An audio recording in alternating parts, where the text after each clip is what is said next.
குயிக்காக செய்யக்கூடிய ஒரு மார்னிங் பிரேக்ஃபாஸ்ட் ரெசிபி தான் நம்ம பார்க்க போகிறோம். இது வந்து 8 மாத குழந்தைங்களுக்கு தாராளமாக கொடுக்கலாம். 8 மாதத்துக்கு மேலே எல்லா குழந்தைங்களுக்குமே கொடுக்கலாம். நான் வந்து 2 ஸ்பூன் அளவில் 2 பாதாம், 2 முந்திரி, திராட்சை எடுத்துருக்கேங்க. இதை வந்து ஒரு பேனில் போட்டு நல்லா வறுத்து எடுத்துக்கணும். ஒரு கோல்டு கலரில் வரணும். இதோட ஸ்மெல்லே தனியாக தெரியும்.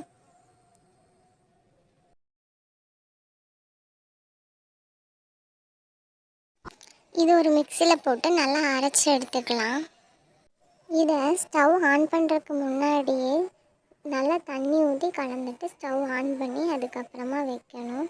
இல்லாட்டி கெட்டி சேர்ந்த மாதிரி ஆயிரும். இந்த மாதிரி நல்லா மிக்ஸ் பண்ணிக்கணும். இது லோ ஃப்ளேம்லேயே இருக்கட்டும். நான் இன்றைக்கி செவ்வாழைப்பழம் தான் எடுத்திருக்கேன். இதில் பாதி கட் பண்ணால் போதும். நல்லா ஃபோர்க்கு வச்சே வந்து ஸ்மாஷ் பண்ணுங்க. மிக்சிலெலாம் போட வேண்டாம். இப்படி தான் குழந்தைங்களுக்கு ஸ்மாஷ் பண்ணி பழக்கணும். 8 மாதத்துக்கு மேலே மிக்சியிலே போடாதீங்க.